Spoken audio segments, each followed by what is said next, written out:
Semuanya dihitung lah. Biasa dalam kebijakan yang baru itu pasti masyarakat juga ikut berhitung, mampu atau nggak mampu, berat atau nggak berat. Seperti dulu waktu BPJS di luar yang BPI yang gratis 96 juta kan juga rame, tapi setelah berjalan kan saya kira merasakan manfaatnya bahwa rumah sakit tidak dipungut biaya, hal-hal seperti itu yang akan dirasakan setelah berjalan. Kalau belum biasanya pro dan kontra.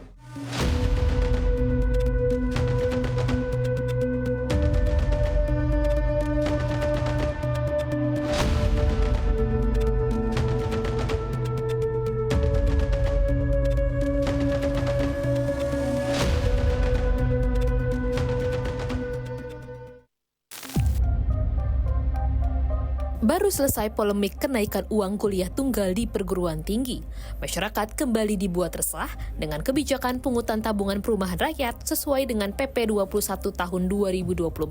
Peraturan pemerintah yang dikeluarkan pada 20 Maret 2024 ini mencantumkan 3% dari setiap upah pekerja akan dipotong setiap bulannya.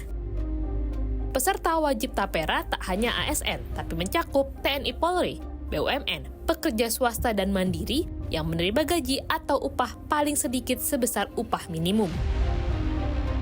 Tapera digunakan untuk menghimpun dan menyediakan pendanaan jangka panjang yang berkelanjutan untuk pembiayaan perumahan atau dikembalikan dengan hasil pemupukannya saat status kepesertaannya berakhir.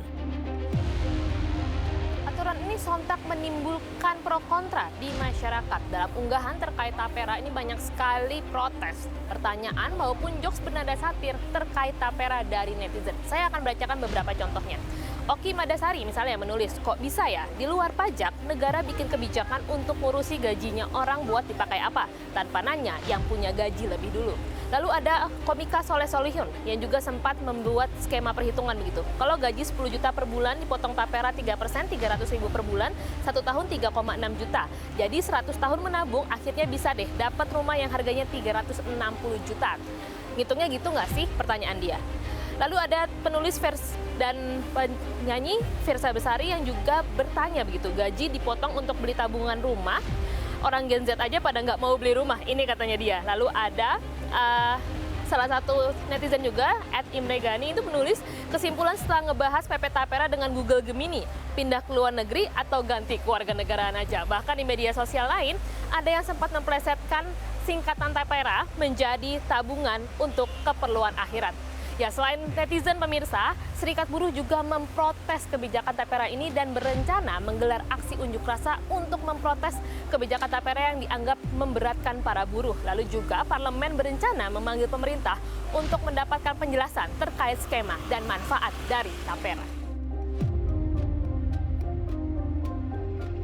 Protes yang disampaikan masyarakat bukan tanpa alasan. Saat ini beban masyarakat terutama untuk kelas ekonomi menengah sudah cukup berat. Mulai dari kenaikan sejumlah bahan pokok, kenaikan biaya kesehatan dan pendidikan karena inflasi, rencana kenaikan PPN, dan banyak kebutuhan hidup lainnya. Mau contoh lainnya? Tanpa Tapera, upah pekerja sudah dipotong untuk berbagai kebutuhan, mulai dari pajak penghasilan atau PPh 21 yang besarannya 5-35%, BPJS Kesehatan, BPJS Ketenagakerjaan baik untuk jaminan hari tua maupun jaminan pensiun, dan akan ada potongan Tapera. Jelas jika kelas menengah kita merasa semakin nelangsa, dan ini juga dikhawatirkan akan menggerus daya beli masyarakat mengingat struktur ekonomi kita masih didominasi oleh kelas menengah.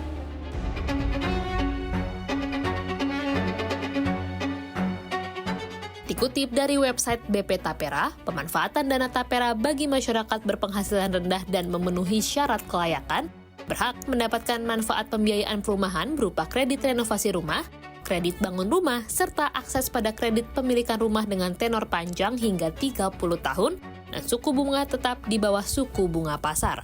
Namun, bagi pekerja yang tidak termasuk masyarakat berpenghasilan rendah ataupun sudah memiliki rumah, belum disebutkan manfaat dari Tapera. Padahal, mereka ikut diwajibkan membayar Tapera setiap bulannya. Upah ya, itu sekitar di Indonesia 3,5 juta rupiah per bulan. Kalau dia dipotong 3%, 2,5% buruh, 0,5% pengusaha, kira-kira Rp105.000 per bulan. Kalikan aja 12 bulan, berarti setahun sekitar Rp1.260.000. Kalau katakanlah pesertanya 10 tahun, supaya nanti masukin masa pensiun atau suatu ketika di PHK, itu cuma 12.600.000. Atau katakanlah 20 tahun jadi peserta itu cuma sekitar 25.200.000. Rumah yang model yang bisa dibeli. Padahal Tapera kan bisa membeli rumah. Ini program memang tidak untuk membeli rumah.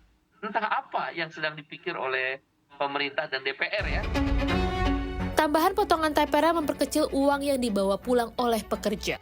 Mari kita ambil contoh pekerja swasta tanpa tanggungan di Kota Bekasi, Jawa Barat. Ia mendapatkan gaji sesuai upah minimum kabupaten kota atau UMK sebesar Rp5.343.430.000 per bulan. Ia mendapatkan gaji sesuai dengan upah minimum kota atau UMK sebesar Rp5.443.430 per bulan. Nominal ini akan dipotong iuran BPJS Kesehatan, JHT, jaminan pensiun, dan Tapera. Maka, total potongan gaji pekerja tersebut sebesar 6,5%. Setelah dikurangi berbagai potongan, total gaji bersih yang diterima pekerja tersebut sebesar Rp4.878.551 per bulan.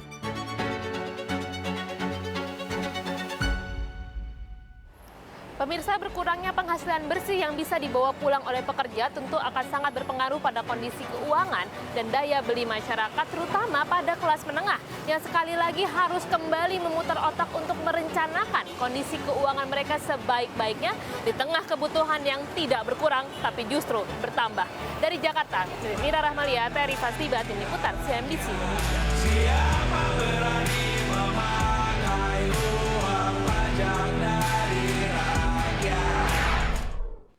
Presiden Joko Widodo angkat bicara terkait putusan Mahkamah Agung yang meminta Komisi Pemilihan Umum mencabut aturan batas usia calon kepala daerah.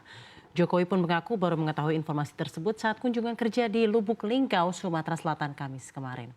Menurut Jokowi, sebaiknya hal tersebut ditanyakan kepada MA selaku pihak yang memberikan putusan. Selain itu, bisa ditanyakan ke pihak yang mengajukan gugatan terhadap batas usia calon kepala daerah. Sebelumnya, Mahkamah Agung mengabulkan permohonan hak uji materi yang dimohonkan oleh Ketua Umum Partai Garda Perubahan Indonesia atau Garuda, Ahmad Rida Sabana. Dalam pertimbangannya, MA berpandangan peraturan KPU bertentangan dengan undang-undang. Menurut MA, pasal 4 PKPU nomor 9 tahun 2020 tidak mempunyai kekuatan hukum mengikat sepanjang tidak dimaknai berusia paling rendah 30 tahun untuk calon gubernur dan wakil gubernur dan 25 tahun untuk calon bupati dan wakil bupati atau calon wali kota dan wakil wali kota terhitung sejak pelantikan pasangan calon terpilih.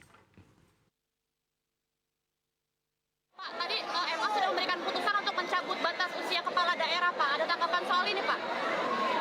Itu tanyakan ke Mahkamah Agung atau tanyakan ke yang gugat. Oke. Tapi Bapak sudah temukan itu, Pak? Sudah baca sebelumnya? Sudah baca hasil putusan itu, Pak? Belum.